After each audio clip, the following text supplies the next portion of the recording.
you need to be in the office. Everything was cool, right? People understood what it is that you were saying. They got it. But it wasn't the reality on ground. You realize that you had gatekeepers, right? You had people that without them, nothing can move. Without them co-signing you, a lot of your projects cannot go off, right? And also they kind of found my nature to be either arrogant, aggressive, because the natural Ghanaian way of doing things is very slow, right? Or laid back in that sense. So this is where, ironically, what we're talking about networking is important. But then it's like, you have to then meet these people, talk to them get to know you, then eventually your project or your business or what it is that you're trying to do will then take off. So in the beginning, it was tough. It was a culture shock because my UK mentality didn't gel very well in the Ghanaian setting. Even though I was born in Ghana, I knew the system, or I thought I knew the system, but I think I was more UK-ish than I was actually Ghanaian in my operation, in the way I implemented things. So, but now things are getting better because I understand the system. I've built a little bit of credibility. I guess people know what it is that I'm capable of doing. So it's making things easier. But then with that said, I guess not being able to listen to people saying something cannot be done was another way of me managing to establish everything that I'm established right now. So yeah, it's a bittersweet experience, but it is what it is, like you said. Interesting. So tell me, what two things were very, very different? Just give me two of them. I think it was one, business ethics, and I would say the skill set that you were looking for, right? So people are not who they say they are, right? And we were not able to kind of track a person's credibility in the way in which we are able to do that in the UK. Because I mean, yes, in the UK, people also lie about their profiles and everything else. But then if you exist in certain social networks, it's easy to know whether you've done what it is that you say you've done, right? And also in Ghana, a lot of people are more hustlers than they are either entrepreneurs or business owners. So you find that one person will be doing 10 or 15 different things. See, so what they tell you that they do, it's not naturally or might not be a lie, but they don't do it 100% as much as they say. And in Ghana, you never find one person really doing one thing for a long period of time. So you meet people at different meetings for different reasons. So I think it confused me a lot. And I found that very hard to adjust to.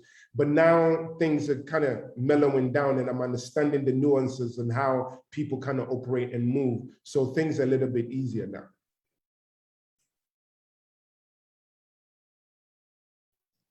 That's a pretty interesting observation. Have things changed in your opinion? Have things changed over the period, or it's still, because the first thing you spoke about being how Ghanaians portray themselves to be a thing when they really are actually miles far apart from what they actually are. And, secondly, where people are just hustling and they have big titles on paper. Has it changed now? Yeah, I mean, it's changing. And that always goes to one of the fundamental things about networking, right? When you focus on relationship building, right? Because that's, for me, that's number one thing when it comes to networking. And it's changing because by focusing on relationship building, it's a long-term thing. See, so eventually you're able to weed out the people that are just trying to leverage on each other or whatever the case may be. And I think also now that technology has made it so that the market is much more open, it's easier to then spot who does what, who is not doing what it is that they need to do. And the likes of the LinkedIn, the Facebook, the Twitters are now making people much more accessible, right? So it's made it easier to bypass a lot of the I would say the gatekeepers. So you don't need to necessarily be at every single networking event. for you to be seen or known. You just have to put yourself out there and the right people will gravitate towards you. So we are not only networking in the physical sense, we are also networking in the virtual sense, because even the kind of friends that you have on Facebook or Instagram or Twitter and all of those other things speaks to the network that you're trying to build. And yes, so things are changing. We're seeing more different or newer ideas and individuals in our ecosystem. So I think that's a beautiful thing. And then now you can see why things are moving in a very unison way. Things are moving much better than they did before.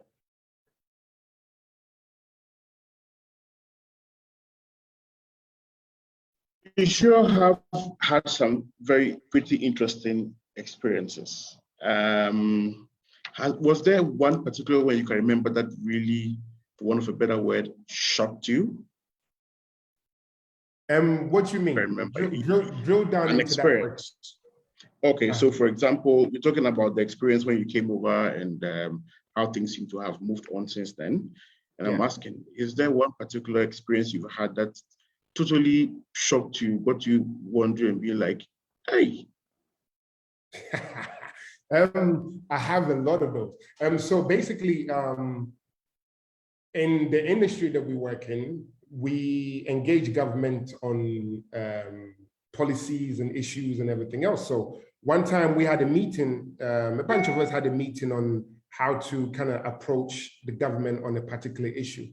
And two people basically went behind our backs and just decimated the whole idea and got involved with a government agency and got the contract. So I was shocked because I then became the scapegoat for that, the sacrificial lamb for that particular project. So they decided not to work with me anymore. And that shocked me. And that kind of made me realize that people are not as open as they say they are. And then again, that comes down to the whole networking thing is know who you're talking to, know who you were exchanging ideas with, know who you were partnering with, and know who you are socializing with, right? So everything else just falls back to that, because if I had taken time out to get to know that particular circle much better on and build a relationship with them, I'd have known the kind of characters I was getting involved in. But because I was just purely focused on the fact that, yes, I need to work with these people to do A, B, C, and D, I didn't really take time to build a relationship. So what they did was a shock and it hurt me, but in hindsight, it was a good lesson and I've learned from that. So I'm able to then advise people much better. That's pretty interesting. That's pretty interesting. And so at least we all learning one thing from here. I still want to apologize for the poor network. It's how come you're not able to see us on video.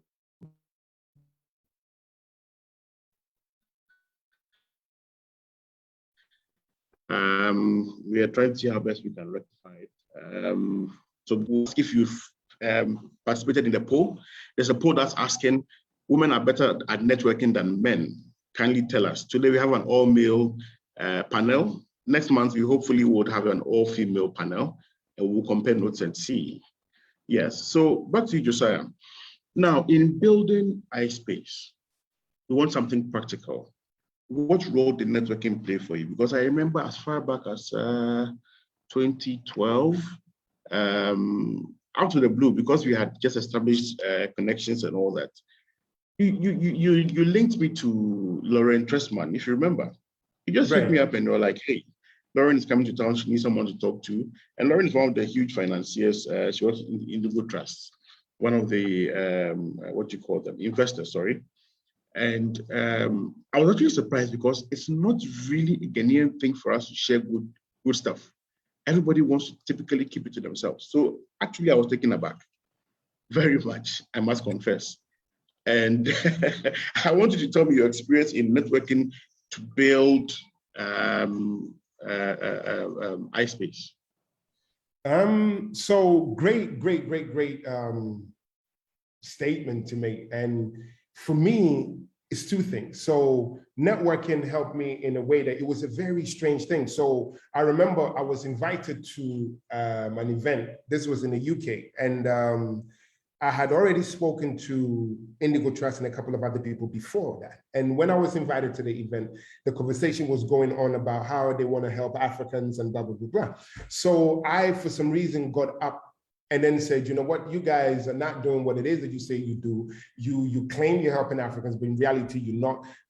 So I spoke against the room, right?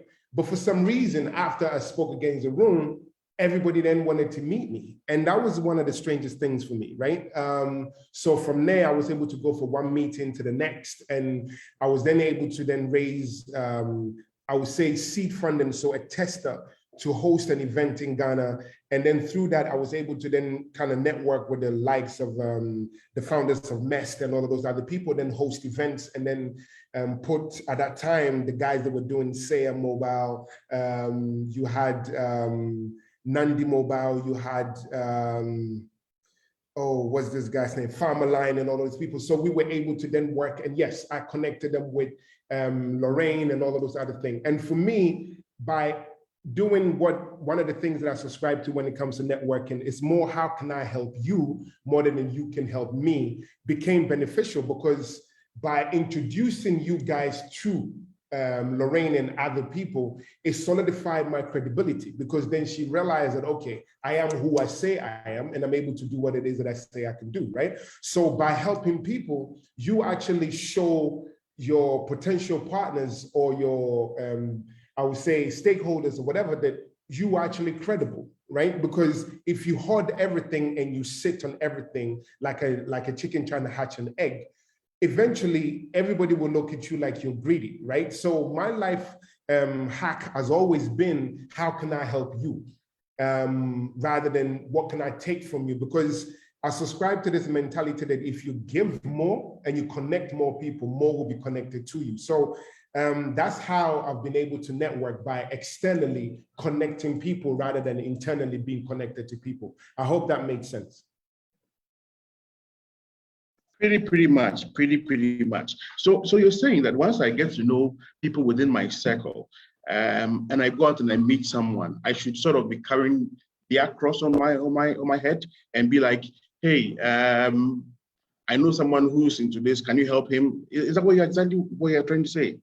Yeah, I mean, you see, because I always tell people, I always tell people, play the long-term game rather than the short-term gains, right? Because depending on the skill set that you have, particularly when you're a CEO, most CEOs don't have a hard skill, they have soft skills.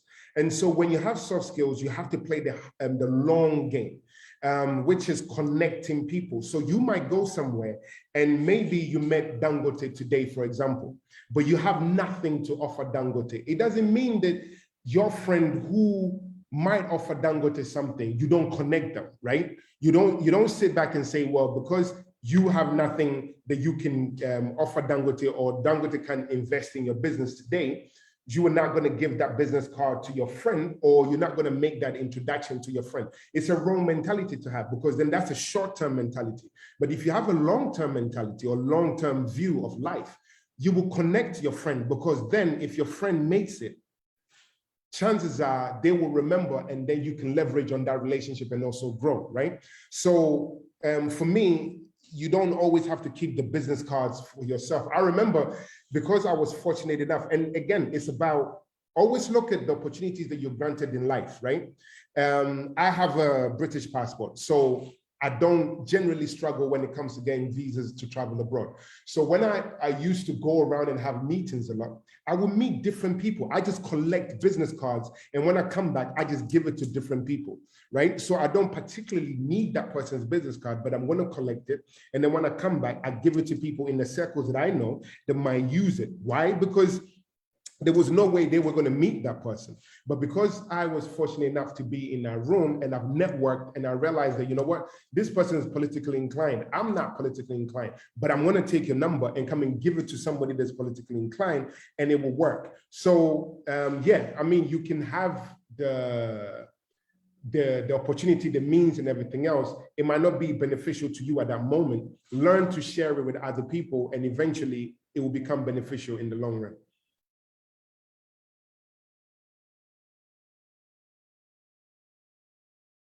All right, all right, all right.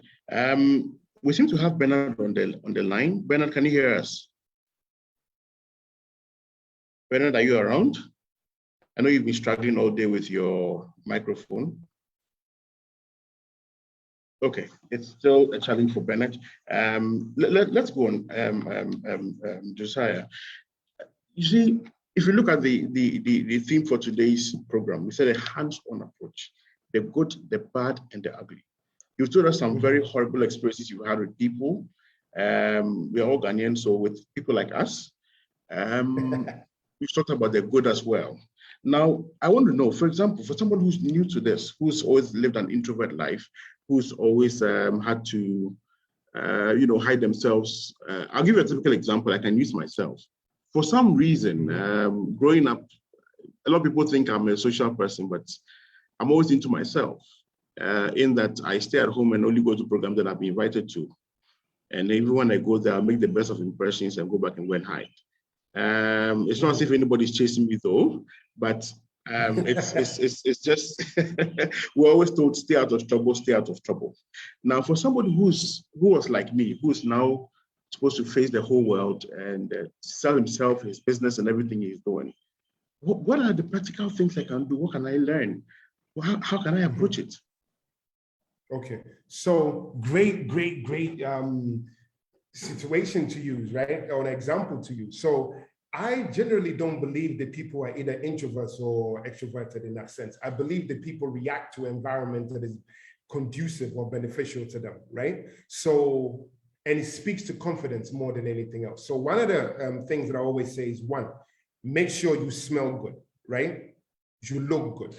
And what I mean look good, I don't mean like go and rearrange your face and makeup and all that. Just make sure that, your clothes, you feel comfortable in yourself and all of those other things. Now, number one, do not be afraid to introduce yourself, right? Because whilst it might be intimidating, introduce yourself, start off a small conversation. Find out about the other person that you're talking to. You might find that it's, I would just call it the bait conversation. Listen to people in the room before you network. So some people might talk about football. If football is your thing or sports is your thing, you then click with the person. So you can then start with, oh, did you watch the game the other day? What is your thoughts on, Ronaldo going back to the Premier League or Messi leaving La Liga or whatever sports the person might be in? It might be basketball, boxing, or whatever. You start off a conversation. Once you start off the conversation, you neutralize the person, you calm the person down, you also calm down because what it is that you're doing is you've opened the door. The person's not more comfortable and relaxed around you, is the same thing, right? Now, once you do that conversation, make sure that you have information about yourself that is concise, right? You're not LinkedIn yourself. You're not doing that. I am this, I've got MBA in this, and 20 years ago I achieved this, I have 50 years experience in this. You're not there to really make other people feel bad about themselves, right? It's clearly, this is who I am, this is what I do. I've been doing this for X amount of time and I'm looking to grow. I want to learn more and it would be nice to connect with you, find out how I can help you. What is your interest in this particular field? So what you've done is you just briefly introduced yourself, but it was very concise, short and sweet, right? And if truly and truly you're one of those introverted people, I will always say, we have this term, I think it's an American term, wingman, right? Take somebody along with you that is very comfortable networking and meeting people, right? So that person always walks with you. So then they start off a conversation, then you naturally join the conversation and the person can just withdraw from that conversation and then you carry on from there. Take your business cards with you, write down the name and the day you met the person, what event you met the person at, what particular topic you discuss with the person, right? Compliment a person. And when I say compliment a person, now we're in a very strange situation in life right now, or in times right now, that do not go and say to the person, oh, your body is so nice and your hair looks amazing. That's not what I'm talking about. You can compliment a person and say that. Can you take that again? Can you take that again? So I was saying that you can always compliment a person, right? By not being sexual, because again, the environment that we're in right now totally deads that way of approaching a person. So particularly as a man to a woman, you do not go and say, oh, hi, beautiful, your hair looks nice today, blah, blah, blah. No, that's not what I'm talking about, complimenting a person. You can compliment a person in a way and saying, oh, it's very nice to meet you. I've read a lot about you. You really inspire me in the things that you do, particularly in the business world that you're doing it. It's really encouraging to meet you in person. And, you know, what makes you do what it is that you do, right? So already you've told the person how great they are, right? And you're really inspired by them and you want to learn more. So you've complimented them. Do not go and, you know, do all of that other stuff. And particularly even as a man, do not do what we usually do. Oh, chairman, oh, daddy. As a man, another man calling me daddy or chairman, I'll be looking at you like, dude, are you okay? Right? Because just because you really want a contract for me or you need my contact details or whatever, it doesn't mean that you have to suck up to me, right?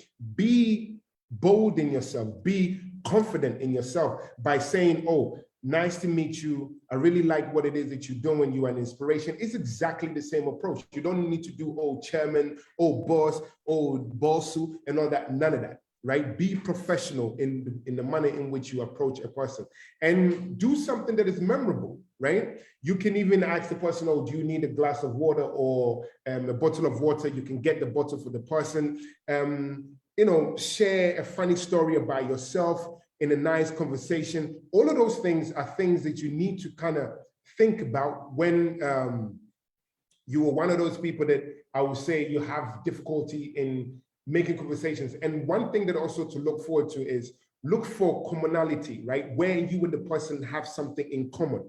It can really be as basic as your tribe, right? Or your height, or the kind of shoes that you're wearing, or the watch that you have. So the person can have an Apple Watch just as much as you do. And you just read up about Apple crashing recently. You can then ask the person, oh, have you been having issues with your iPhone lately? The person then can have a conversation. That's a common ground that you and the person just have. So establish and look for a common ground. Then you can just build. It can be the movies that they watch, whether they're into, what kind of music they listen to, what kind of films that they watch. All of those things are things that are in common, right? So once you're able to establish that, you can then build on from there. But don't just go in there and then click with somebody that naturally you have nothing in common with. You have nothing to offer. They have nothing to offer you. It makes the conversation very awkward.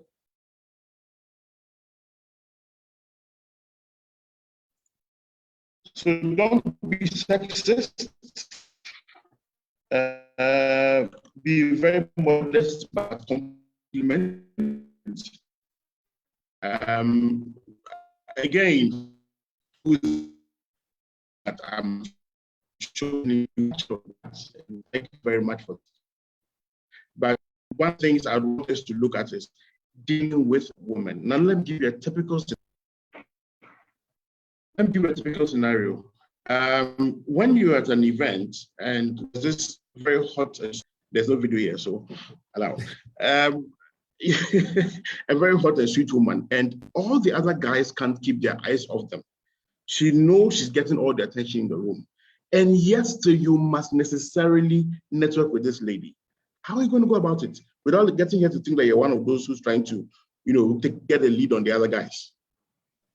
Right. And again, so this is where technology is a beautiful thing, right? So whilst the person is in the room, clearly everybody knows who she is, right? And yes, she's beautiful. It's not her fault. Natural attraction and all of those other stuff. You can Google the person's details. You can Google what it is the person just probably did or posted and all of those other things. So you approach the person, introduce yourself in a respectful manner. So if it's Mrs. or Miss or whatever, it's a classic case of now that we don't shake hands anymore. You don't go and try to hug the person. You just respectfully approach the person and then introduce yourself in a respectful manner, and then say, oh, congratulations on, winning this contract with MTN or whatever last week. Or last week I saw that you tweeted something with in regards to this policy that has got ABC. I would really like to talk to you about that and find out more details as to why you have that view, right? Then automatically this person realizes that you were a serious person, right? Like you really know about them and you asking a serious question.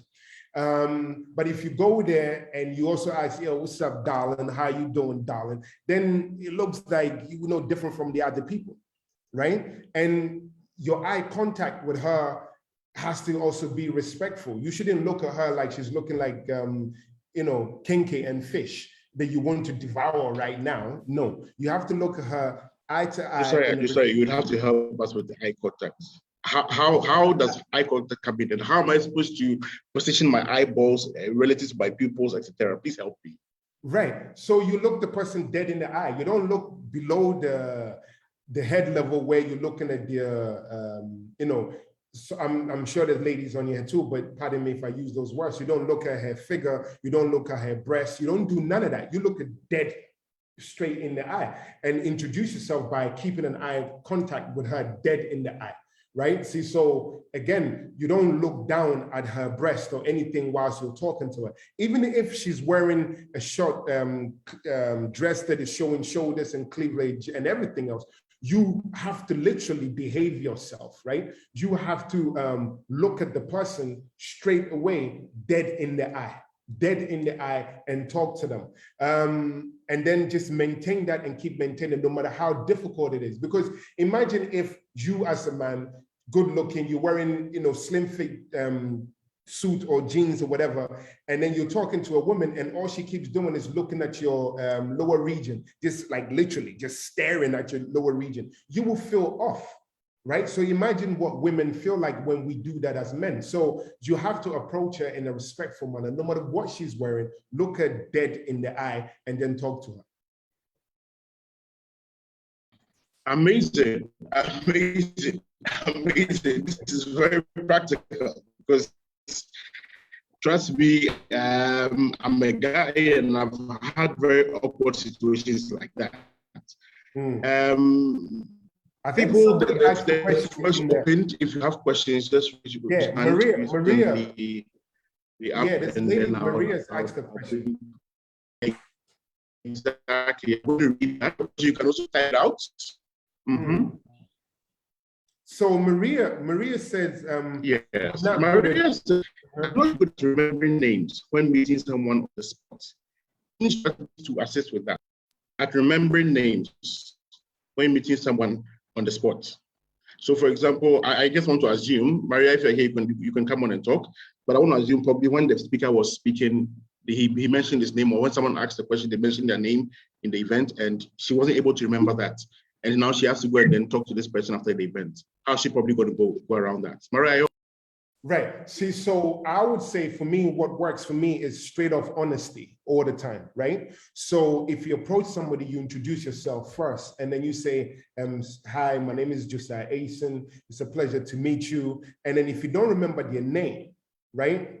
Honesty, you can say, I'm really sorry. I'm very good at faces, but very terrible at remembering names. Is it possible to tell me your name again? Now, if they told you your name, one thing that I also do is I tend to associate their name with either an animal or a place, right? That always helps me remember a name. So typical example, for you, when I first met you, right? I always struggled to remember your name. Then I lined your name with the Bible story. So, Herod. And that's how I remember King Herod. So anytime I meet you, that's what I remember. And it's worked for me. Okay.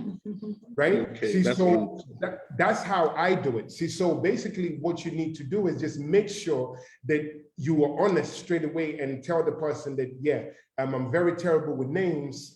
Is it possible to tell me your name again? And when they tell you, just remember their name, but link it to something else that will ensure that you can remember the next time, right? And then when you take your business card, again, write it down, remember where it is that you met the person from, and recite their name as much as you can for it to stick into your head. Or again, like I said, associate it with something that will ensure that you will remember. So you need to have different techniques. For me, my main technique is always being honest and saying, listen, I'm very good at faces, but I'm terrible at names.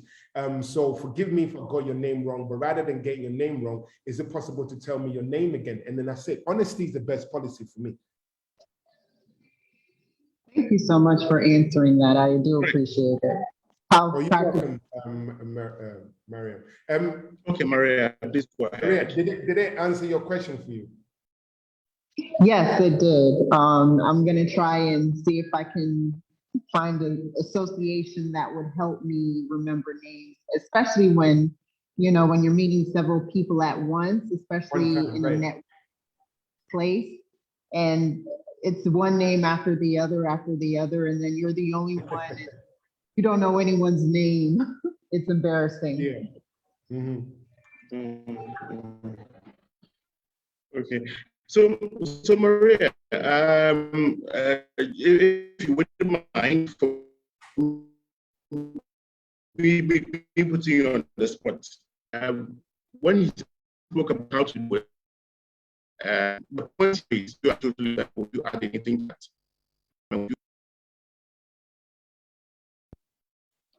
Maria, did you hear me? Oh, I'm so sorry, Harold. The network was breaking up a little bit. Would you mind repeating it?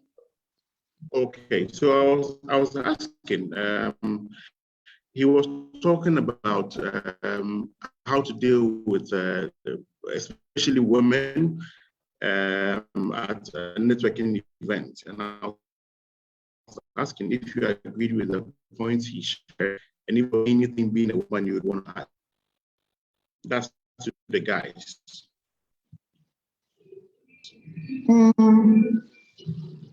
I mean, I think I haven't been at a networking event that wasn't, you know, respectful for anyone, regardless of whether you're a female or a male. So I wouldn't really be able to, I guess, answer that thoroughly without being in a situation where it may have felt like, you know, it may have been perceived that maybe someone was, or a female. I'm sorry, the last part of the question may have not been clear, but I haven't been in a situation where I felt like it was unbalanced. It seemed like everyone was on the equal playing ground, and you just had to kind of make sure that you knew how to connect yourself well. Great. So essentially, it was just to ask if you had anything to add on to what he said as an advice to guys. No, I think he was very, very clear, and I'm actually taking notes and jotting down a lot of what he's saying, because I find it very informative that, you know, I use this platform in this conversation and leave with tools to improve my networking skills, because it definitely can be improved upon. So I'm really thankful for you guys putting this on.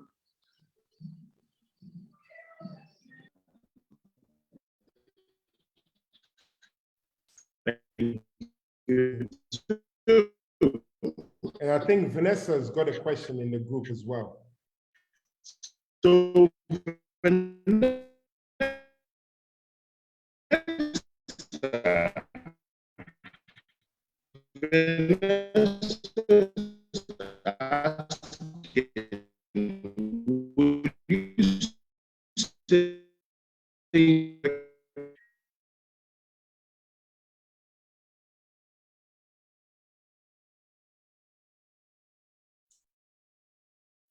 I guess I can try and answer that question whilst your network comes back. So Vanessa was basically asking that we say that networking could be connected to an individual's way of life. Yes, yes and no, because that's what I said before. There's the personal networking, which you should do as a human being anyway, because you need to interact with other human beings every single day of your life, right?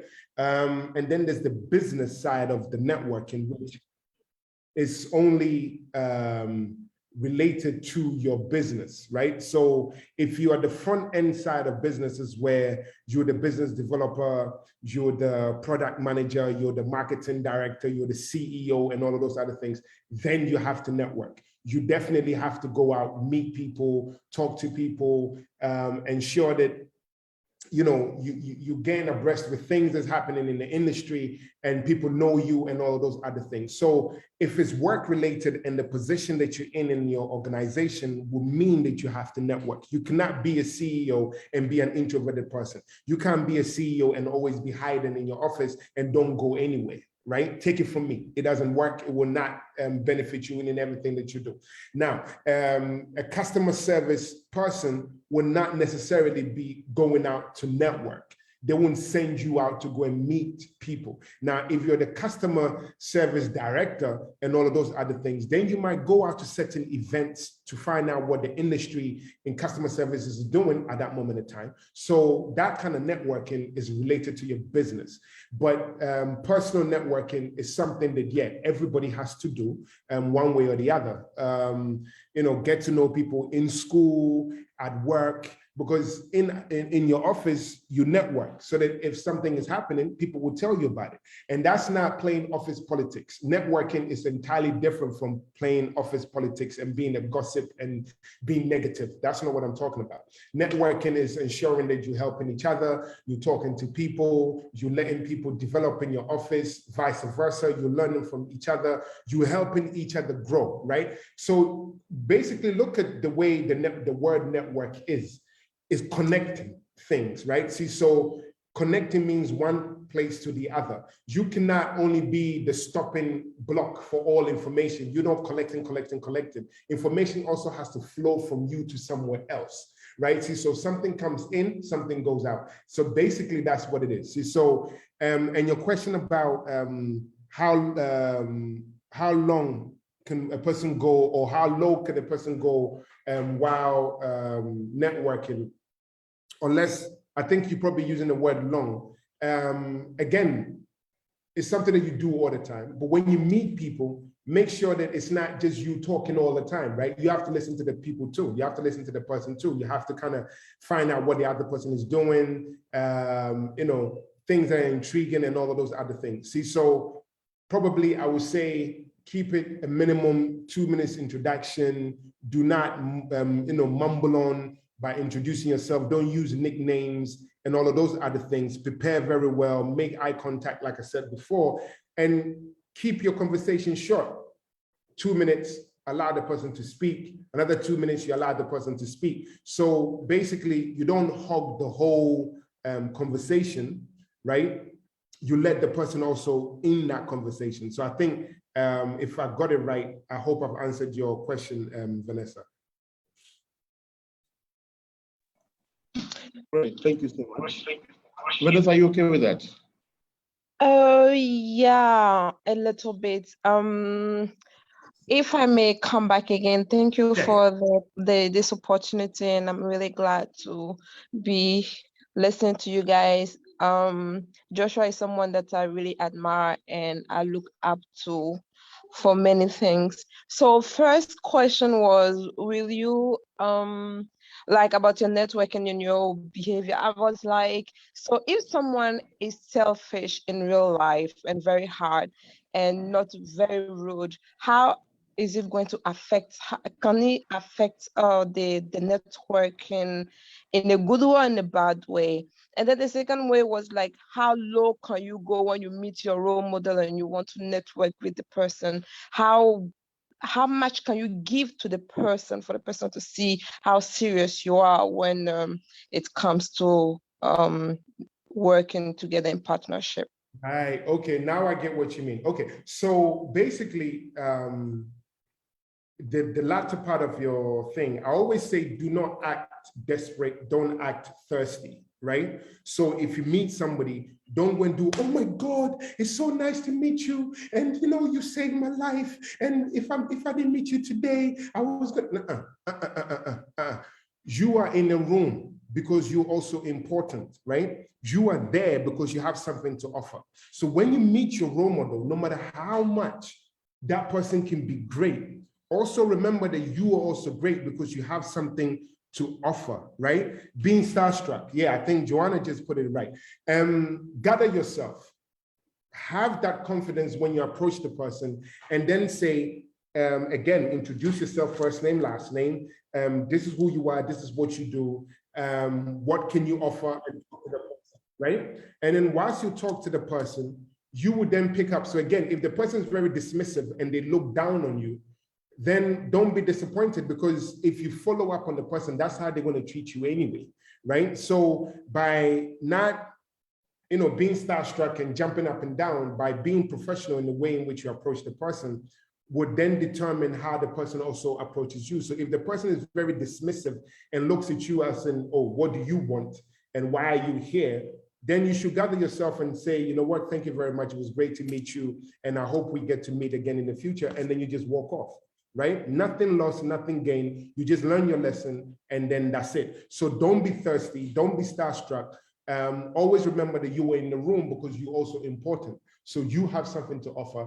That's the reason why you talk to the person on the level. Don't care who they are, right? Do not lower yourself in hope that the person will like you or talk to you, right? You were in the room. And this is where I said, if you have something to offer, and you're not just there to take, you will not be starstruck. I mean, if I met Jay-Z today, right? In my head, I'll be jumping up and down in my head, but I also have to remember that, wait, I'm Josiah Asen. I have information that Jay-Z might actually find useful. So when I meet him, I'm going to be like, oh yeah, I'm Josiah Asen. This is what I do. It's nice to meet you. I'm not going to go, oh my God, I've listened to your album all my whole life. I know your whole lyrics. Every single time you come on TV, I just feel like I want to be like you.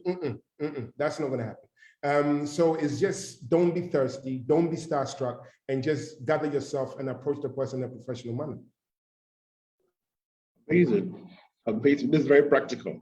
Now, Belinda says something very interesting. She's asking, as a lady, I would like to know how, as a lady, we can network with men in such a way that it's not taken as flirting by the men, especially when the network is happening at a social gathering or evening business networking session. You know, typically in Ghana, I'm sure when a lady approaches a man, the antennas, go up. Exactly. Just over to you. So this is an interesting question, right? So if a woman approaches you as a man, yeah, naturally you didn't think something else. But from a woman perspective, when you approach a man, the manner in which you approach the man is very important, right? So again, and it's no different from the way a man will approach you, a man should approach another man, vice versa. You just approach the person, hi, my name is Belinda, this is who I am, this is what I do. Is it possible to have 2-3 minutes of your time to talk to you about things, right? Do not compliment me about my physicality. Do not compliment me about, the perfume that you think that I'm wearing. Do not do any of that, right? And the moment I then, and then even how you shake my hand in a very assured way, in a very strong manner. Do not do the, soft way of shaking my hand and make me feel like you're being submissive. You shake my hand on the level. And then once you do that, we can just go straight off into talking to business. You can say, okay, yeah, so this is what I do. And it would be great to talk to you, in 2 minutes about A, B, C, and D. And the moment I tell you, is it possible to meet you after the event? Be bold and say, oh, sorry, I came here to network. I'm, here on official, capacity and everything else. So I'm really afraid that cannot happen. Simple, kill it off. Do not do that. Oh, I'm not, oh, are you sure? Oh, I've got a boyfriend. Now, when you say that, basically what you're saying is if you didn't have a boyfriend, then yes, we will meet. That's what you're telling the person, right? So how you answer that question is very, very important. The moment the person says, oh, can we meet after this event? If you don't want to meet the person, shut it down and let the person know that, oh, sorry, I'm here in a professional capacity, for work, and, thank you for your time, and, hope we can network later on, and just move about the room, and that's it. So don't think because you're a woman, when you approach a man, you have to look down or, be a wide-eyed smile and all of that. No, because approach them like you will approach a woman, approach them like you approach anybody else. So as a guy, if I'm approaching you as a woman, I'm not going to come and be like, hi, how you doing? I'm not going to do that. So if you meet me, do not do that. Do not tell me, oh, the perfume is so nice, or I like your shoe, or I like your shiny head. It's like, the moment you do that, you asking for me to flirt with you, right? And then if that happens, you cannot be upset if that happens. So the way you also approach me is important. So approach me in a professional manner, introduce yourself. This is who I am, this is what I do, and I would like to talk to you about A, B, C, and D. Already, it tells the person that you're there for business, nothing else. Belinda, did that answer your question? Yeah, thank you, Josiah. Thank you. You're welcome. Great. That was great. Thank you. There's another question from iPhone. There's no name here. I hope we'll get to know the name very soon. I hope it's not the iPhone 13 Pro Max. Yes. It says, what should you do when the person you're trying to connect is being rude or isn't responsive towards you? You're just not able to make a connection. Right. So, people always say first impression lasts longer, counts, and all that. But I kind of sometimes disagree. And here's where I disagree.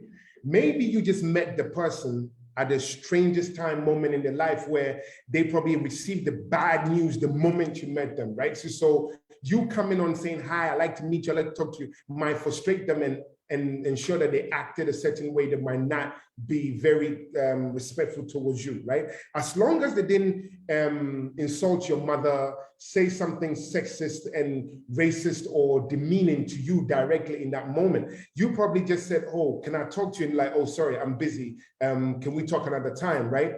Do not feel entitled to the person's time. Do not, because sometimes we feel somebody's rude because we feel entitled to the person's presence or time, right? If you generally want to meet the person, if the person says to you, I'm busy right now, I'll talk to you later, just say, oh, no problem. I hope we get to connect again and looking forward to meeting you. And then you move away from the person, go about networking with the person. If you really want to meet the person, then start looking at how they're interacting with other people. When you see them smiling and being happy and everything else, then you might approach them again. Now, when you approach them again and they'll be like, didn't I tell you that I'm busy, go away? That's when you know that that's it. That's the character of the person. Don't talk to the person again, right? So what it is you've given the person a second chance by approaching them. So for me, I would say lower your expectations when you meet somebody and be matured in your interactions. That way, somebody's demeanor might not be you might not interpret it as being rude. Like I said, somebody might have received the bad news at that moment in time, or something just triggered them to just be like, you know what, I'm busy. I would like to talk to you later, and then moved on. It might not be directed at you, right? Like really, might not be directed at you. You just took it personally because you felt entitled. So manage your expectations in that, and always give that person, no matter how off you feel the person acted towards you. Like I said, as long as they're not aggressive towards you, they didn't insult your mother, they didn't tell you F off and all of those other things, give the person another opportunity to rectify what you assumed was rude. iPhone, I hope that answered your question. Okay, iPhone. Again, I wish to add to this. Last month, we learned from Ato that sometimes you don't always have to go to the main person, i.e., say the big man at the conference or something. Try to network with their PAs. It really works a lot. So that's a tip for you there as well. Moving on, Just while we are going on out, I'd want one of our audience, one or two people to volunteer so we do a practical network. We want to just see how it typically goes down so you can really learn. Anybody there who wishes to volunteer, just let me know by direct message or by lifting up your hands and we'll reach out to them.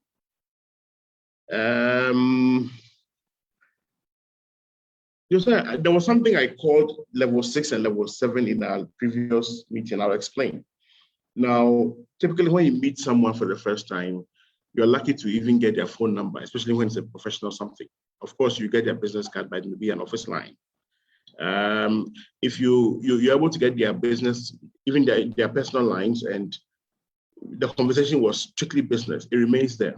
But moving on to my level 7, level 6 is where you can actually share jokes. You can call them at any time of the day and they're going to answer, and you've broken the formality curtain there. I want to ask, what is the secret to breaking this formality? I know all cannot be done in just one day. Thank you.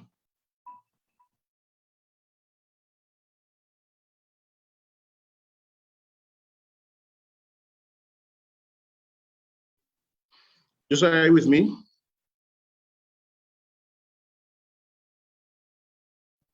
Yes, I'm with you. Can you hear me now? Yeah, I can hear you now. So what is the formality of breaking that? So to break that formality, I would say that it's consistency, right? Professionalism and credibility, right? And here's consistency. Consistency in your behavior, consistency in how you engage the person, consistency in the way in which you carry your message with the person, how you interact and all of those other things. Professionalism is you don't send a message to the person that you're not really friends with. Hey, what's up? How are you? Did you sleep well? You don't do that, right? You literally, good morning, good afternoon, good evening, all of those things. And also sometimes you can share articles that you feel the person might be interested in, right? So once you know about the person's hobby or whatever, you can share articles around that, things that they might be interested in, you do that. Now, credibility, again, let the person somehow, if you are online, for example, and you know the person is online, you can tag the person in things that you do, right? Without being forceful, don't spam the person, but you can tag the person in a lot of things that you do. So once the person then starts hearing about you and knowing a little bit more about you, you then tend to break that formality. You tend to break the walls of yes, sir, no, sir, and all of those other things. If you find out an event that the person might be interested in, but you know you're going, you also invite the person. Once they get to meet you on 2 or 3 other occasions, they get more familiar with you. You can then talk to them, and that's when, if you know their jokes as well and all of those other things, that's when it works. So for me, to break that formality, focus on being consistent in your engagement with them, focus on being professional in your interaction with them, and then focus on being credible, right, in your actions and things that you do, so that they will then come to you and feel like, you know what, this person's actually cool for me to even talk to, and then be on the level with. Amazing, amazing, amazing. So it's the keywords were consistency and professionalism. Right.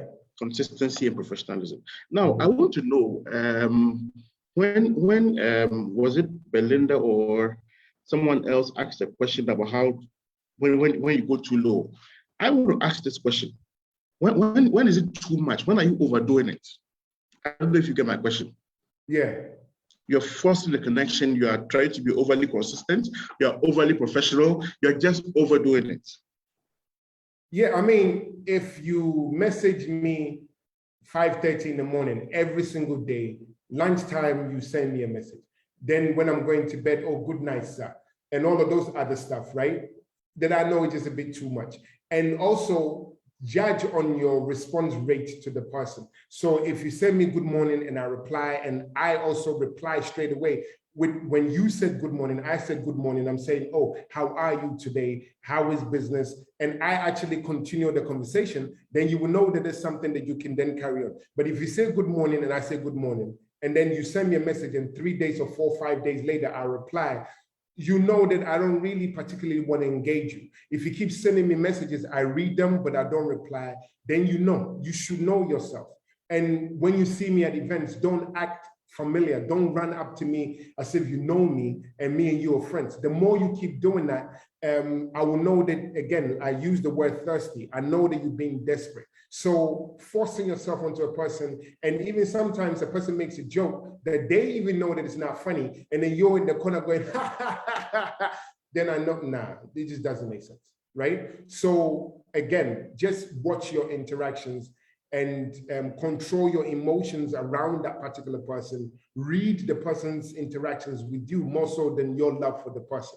So if the person replies to your messages on time, and how frequent they reply to your messages, and how much they even probably say thank you for things that you share with them, that's when you know that it's an attention that they warrant. But if they completely ignore you on 3 or 4 occasions, then please let it go. Please let it go. Please let it go.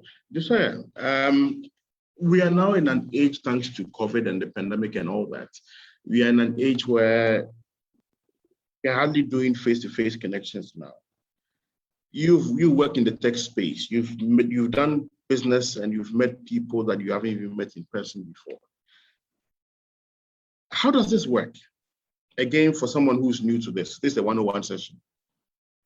Right. So virtually, I guess we've always been doing virtually, but not in the way in which we're doing it now. So I have so many Facebook friends that I've never met in my life, right? Some people, Facebook will tell you, oh, you and this person have been friends for 10 years. You like their posts, they like your posts. You're always having virtual conversations, but you never met the person, right? So it carries us on. Sometimes, again, you can arrange a talk with the person virtually, talk to the person, check in on the person, have virtual conversations, send them emails. If they're on Twitter, you can, and I'm using the word slide into the DM, but not to go and ask them out or anything, but you can just slide into the DM and ask them how they are. It's a long time, how is business, how are things going, how is the family, all of those things, you could just carry it on virtually, and there's nothing wrong in that. And I think the virtual interactions even gives you more time and space to allow the person to also interact with you. It's not physical, because sometimes when it's physical, it's much more draining. So right now, the way the world is now, we are meeting people much more virtually than before. So you can send a person a Zoom link and ask for a meeting time, a one-on-one arrangement, or if there's a topic that you feel like they'll be interested in, you and send the link to them for them to also join. That way you're building your virtual relationships with them. So the same thing that you do physically, you can also do that virtually. And it opens the door for you to interact with people even much better, far away from you than before. So I think now we're interacting or networking with people virtually more than before. Because right now what it is that we're doing, we are networking, we're talking, finding out about what each other does, and then we can then take it off from there. If we want to meet physically, then we'll do that. Or if we want to just keep this relationship virtual, we can do that either by WhatsApp, Instagram, Facebook, Twitter, or any other platforms that you're going to use to then talk to the person, LinkedIn and everything else. You can then use those platforms to then engage a relationship and build a relationship with the person. Belinda's offered to volunteer to be our, I can't call her guinea pig, to be a part of our practical networking session. Okay. Josiah, I have one more question before she comes in. Now, when you're networking, when you've sold yourself to someone or when you've built an acquaintance, you're trying to maintain consistency. You're trying not to overdo things. You have, you would have wished to get on a personal level with someone, as you've already said. You're not sure the person may approve of that or not. What is the one way to for example, suggest lunch or something? I don't know if you get my question. Yeah. So expectation is the mother of all problems, right? So you have to always manage your expectations, like I always say. One of the best way to do it is also find out, you send a message to the person, particularly sometimes you can just send an email or a WhatsApp message, but in a professional manner, and then say, hello, or dear such and such, hope everything is well. I have a couple of things that I would like to talk to you about. Is it possible to have lunch to discuss, these particular issues? When would be your when would that be convenient for you? Then you give them two possible dates. So you'll probably say Wednesday, Thursday, 2 p.m. Let me know which one of these days is possible. And then we can have a brief lunch and then discuss this particular project that I want to talk about. So you put that in a professional manner, and then make sure that when you meet the person, you also talk about that particular subject that you brought the person for lunch to, right? Or for. So yeah, one of the best ways to do that is ensure that you engage the person, you send a mail or text to the person stating clearly why and what it is that you're looking for and where you want to meet them, when you want to meet them, and how you intend to meet. And then from there, you do the icebreaker. Once you meet them in person, you will click or you might not click, and then you take it to the next level. If you click, then you develop a relationship with the person. Because ultimately, remember that everything that you're doing is trying to build a relationship. And building a relationship takes time. So you have to try different methods in order for you to achieve the end goal, which is to build that relationship. Building relationship takes time. It takes time. Okay, so Belinda, you can turn on your mic now. Now, this is the scenario. We are having a discussion about networking on Juxtapose, and Josiah is the speaker. I am the moderator. And how do we approach it, Josiah? Do we make her find something exciting you said and want to use that to break the ice, or you as the speaker noticed her question and you thought it was interesting, you wanted to know more about her? Yeah, see, so if introduction would be, so I'll probably say, hey, hi Belinda, how are you? Thank you for coming to the event. I hope you enjoyed the event. And again, let me introduce myself again, Josiah Asen, and I hope you're having a nice time. I really like the question that you asked about, men flirting with you in events and networking situations and how to handle that. What I want to know is, has this been your experience and how did you deal with that? Would you care to tell me more about such situations, Belinda?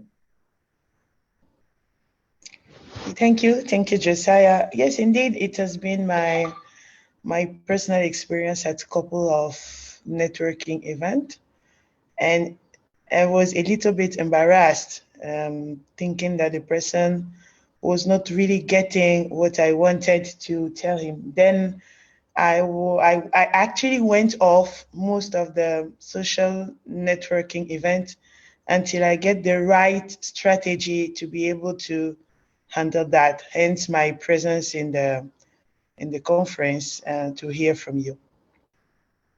And I would like to apologize that you kind of felt like that. And what I would say is sometimes shutting yourself away might not be the right thing to do, right? So next time when you're going to an event, take a friend of yours with you and always move with your friends. So even when you're going to meet a guy, one person or whatever, make sure your friend is also there. So both of you then introduce yourself to the person, and then it's almost like an ambush, but it's a safe ambush. So the two of you would then approach a person, introduce yourself, talk to the person.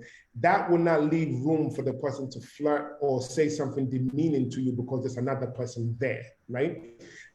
So once you use that kind of strategy, eventually you will build that confidence. When you approach people, it works. So find a wing person for you to do that. You always go with somebody else and approach individuals. So as a woman, get another woman next to you and approach men as a double. And then once you do that, naturally, they will not flirt with you because there's another person that will verify the story. Most abusers like you to be on your own. So if there's somebody there, it's less likely that they will do that. And again, I love the questions that you asked. I hope that the people will learn from the questions. And as women, I apologize for some of the things that you go through, but do not let that sway you from networking, because networking is a beautiful thing. It helps you build your confidence. And yeah, Belinda, I hope that helps you. And I'm always available. So here is my number. I'm always, available on Twitter. So if any questions that you need to ask, business related, if you need any connections, let me know and I'll be happy to connect you. Is that okay? Thank you. Thank you. But I Okay, have let me introduce another. Vanessa. Okay, sorry. So you finished. Vanessa will come in later. Yeah, sorry. I have another question for you, Josiah. Is there not any other options? Like you may bring one of your work partner, because I mostly like going to business networking session as I'm an entrepreneur coming up. Is it also okay to bring a male partner you work with to be by your side when you are just talking to a male person you might like to network with? Yes, all the time. Whether it's male or female, do what makes you comfortable, right? And both of you comfortable. So even before you attend the event, you worked out your strategy that the two of us are going to go together wherever we go, right? So you approach in an individual as a team all the time. So whether it's male or female, just make sure that you're with somebody. And so if it's a male partner, that's even better. For some reason, that also helps. So yeah, do not be afraid. You can take a male partner with you to do that. Thank you very much. You're welcome. I appreciate. Okay, Vanessa? Yeah. Your hand is up. Yeah, so my thing is, for me, for example, I'm not an introvert person. I'm someone who's very outspoken and I'm like really free on every level. And most of the time when you go networking with people, especially guys, they misread you, and at the end, they think that you are actually flirting with them when you are trying just to be nice and just to be open and be you. And you constantly deal with them and everything is fine. And later they were like, oh, but I thought, and you were like, no, that is not, and it becomes something else. And then the relationship is like really weird. How do you go about said things? I mean, great question, Vanessa. And again, like I said, you have to look at it this way. If it's about that emotional intelligence, right? Talking to somebody and a person feeling like you're flirting with them and all of those other things. Flirting is a natural way of life. We all do it one way or the other. Now, when the person misreads your intentions and they take it the wrong way, then that's on them. You are not responsible for how a person reacts to your introduction or your interactions with them, right? So whenever they then make the assumption or vocalize their thought process to you that, oh, I thought you liked me and you wanted to do something with me or whatever, do not be insulted, do not be hurt. Actually, you take that as an opportunity to educate the person, right? Take that as an opportunity to tell the person that, you know what, I get why you will feel the way you feel, but in reality, just because I laughed a certain way when you said something, or I replied to your messages, or we've had lunch and all of those other things, doesn't mean that I'm interested in you in a sexual manner, right? It just means that that's just the way I am and I interact with people. You always, never, ever shy away from opportunity to educate a person, because what you do is, once you educate the person, they will learn and then ensure that they don't repeat that behavior to somebody else.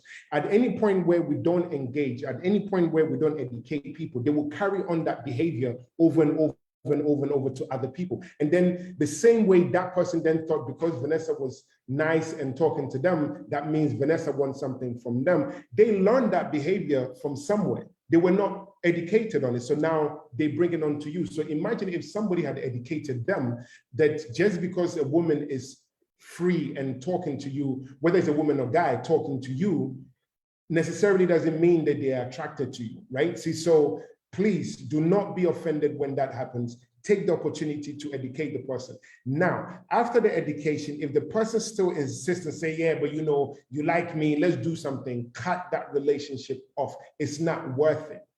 right? No matter what money they bring into your table. Or another way around it too is, I think Belinda also brought that fact, is shift that relationship and get a male colleague or somebody else to deal with them. You don't have to deal with them anymore. Particularly once you've got the contract and the contract is running, make sure that you move the contact onto another male counterpart to deal with them. You will find out that they won't even flirt with your male counterpart. So that stops and you're free of it. And it never stopped you from being rude to the person. But again, one, before you do that, seek to educate the person. If that doesn't help, move the person on to somebody else. Give the contact to the person, a male counterpart, to deal with that on your behalf.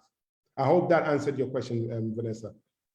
Oh yeah, definitely. But unfortunately, in Ghana, is like another story where you're in the middle of a contract with someone and you try to educate the person about certain, and it's like, oh, okay, he won't say anything and the contract is gone. You won't be able to do anything with the person because you could not go forward with whatever ideology he was having towards you. And that's you the see, problem. it's a huge problem. And believe it or not, like I said, two things. You've been saved, because if you end up doing something with this person, right? That means that anytime the person wants something from you, they will threaten you. And so you literally have to give yourself to a person over and over just for a contract. It's not worth it, right? So you don't network. If a network puts you in that situation, remove yourself from there. There are many opportunities. There are many places that you can find other opportunities. So you don't have to make yourself uncomfortable for that to happen, right? So yes, it's difficult. And believe it or not, even sometimes it happens to men too, right? Some women make advances towards men, and the moment you kind of you friend zone them, automatically they shut you down. You don't hear back from them again, and then they delete you or block you with it. Women do it too. The only difference is men don't talk about it, right? And that is the only difference. So it happens to us too. But as for women, I know it happens to you more than it happens to men. So if somebody's trying to tell you, unless you do this, this is going to happen, I'm begging you, find another means. Do not compromise yourself, because it will never end. Amazing, amazing. It's interesting we're talking about males and females, and our poll was asking, women are better at networking than men. It seems that 63% of us agree that women are better at this than men, probably because women are more professional, or to go by the new census data that came, because we probably have more women than men, perhaps we're having higher votes from women. But essentially, the poll is telling us that 63% of us believe that women do a better job at networking. They get the work done and they move on. Now, to say we are about wrapping up, I want you to use these few minutes to tell us about your organization and the things you are doing and how any of us can benefit from them, briefly. Okay, great. So iSpace, a tech and innovation hub based in Spintex, and we work with entrepreneurs cut across from ideation, MVP, and incubation stage. And we help you put your ideas together. If it's tech, if it's training, we also introduce people to potential investors. And so if you're an entrepreneur and you want to venture into the space of entrepreneurship and you have an idea, but you have not figured it out, how to piece all of them together, you can, contact me, JKEYISON, so JK on across most platforms. I will talk to you, arrange a meeting. We can then figure out how best to help you. If you're already in an MVP stage and you're looking for certain technical support or whatever the case may be, again, we can help you. So for iSpace, we are a very community-led organization. We support entrepreneurs and provide all the necessary infrastructure that they need for them to move their ideas from point A to point B and hopefully C, and then they exit. So yeah, anybody that has an idea or has a business that they need help with, don't be afraid to reach out, and I'll find ways in which to interact with you and then see how I can help you. Amazing. So how can we get in touch with you, Josiah? So again, on social media, Insta and Twitter particularly is JKEYISON. So it's JK Aison, so JKEYISON. On Facebook, it's just Josiah Aison. And then on LinkedIn, again, is Josiah Aison. So it's easy to find me mostly on social media. That's one of the best ways to contact me. And email is just Kwesi, KWESI at ispacegh.com. Or you can use jkason@gmail.com. And that's my details. Great. So I'm trying to see if I can type that out in the chat. Vanessa's hand is up. So Vanessa has the last take before we go. Vanessa, you are up. Joshua, do you charge? Yeah. So yes and no. It depends on what it is. If I help you make money and the money comes in, then I will charge you, right? But to sit down with you to put your ideas together, usually if it takes an hour or two maximum, I'm not going to charge you. But if I'm going to spend like a whole month or two working with you on something, we can work out something. And it's not like something that I'm going to charge you where it will crash your bank or anything like that. No. So if I'm helping you put a proposal together, so consulting with you to put a proposal together to go and raise funds, I'm always going to work my commission in there. So technically, I'm not charging you, we're charging the other person. But if it's just an idea that you need something tweaked on it, I most likely would give you my time and just talk to you, and then hope that you also do the same thing for somebody else when the time comes. Great. So we want to say thank you to you, Josiah. It's been such a wonderful time having you. You've literally blown us away. Unfortunately, Bernard had serious technical challenges. I had my own fair share. It's how come you're unable to see me today. I apologize. Right. We pray we may have some good sponsors in the future who can give us some serious VSAT connections and all that. Amen to that. Amen. And so on that note, guys, help me thank Josiah. Let's thank him so much for what he's done for us. Anyone wants to say something? It's a networking event, so let's get talking. At this point, we are officially closed. Anyone who wants to drop off can drop off. But I wish we would do some talking. Let's talk among ourselves. Let's get to know ourselves.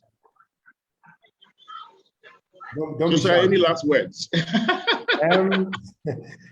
All I would say is do not let the way we were conditioned, brought up, get in the way of your business and life in general. We know in our culture tells us to be humble, don't speak until you're spoken to, and all of those other stuff. Do not take that into your business world, because if you do, you will not succeed. I would say be open, be receptive, be approachable, and get to know people and be forgiving. And always know that the first impression is not always the way a person also wants to come out. So be forgiving and give people second chances. And if the second chance comes off worse than the first chance, that's when you know that that's the character of the person.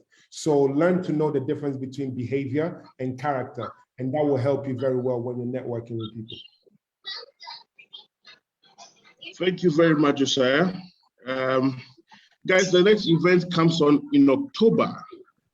It's a monthly event, so the last Thursday of October, which is the 28th of October, same time, same venue, we'll be here. It's going to be an exciting panel, an all-female panel, and you really want to miss out. Thank you. Anyone has any last words to say? I see Mike's mic is off, unmuted. I see Danielle. Just quickly, in just a few seconds. Just wanted to say thank you for the session. All right, I would also like to say.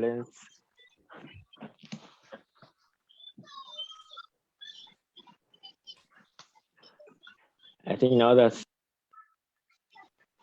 I'll just wait for you to finish. Okay. Mm-hmm. So I would like to say thank you very much for the session. I've learned quite a lot. I think I joined in a bit late, but I've learned quite a lot. So thank you very much for this wonderful session. I'm sure that with more of these, we'll be able to become great entrepreneurs ourselves. So thank you very much. Thank you too. Daniel.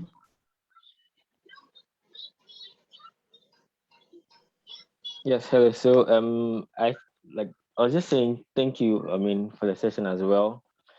I kind of wish we could, I mean, maybe as another forum or as another opportunity, give this kind of information to the younger ones coming up, so that, I mean, you don't need to be all grown up before you learn, the importance of networking and how to, I mean, have that ability to just connect to the next person. You get it?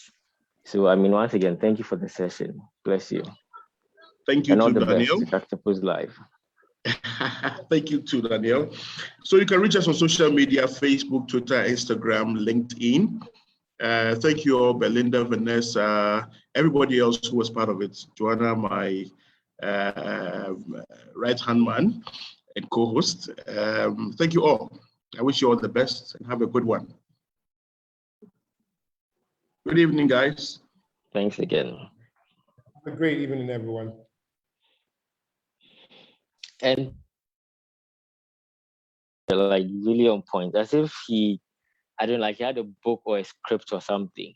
Charlie, big up, Steve.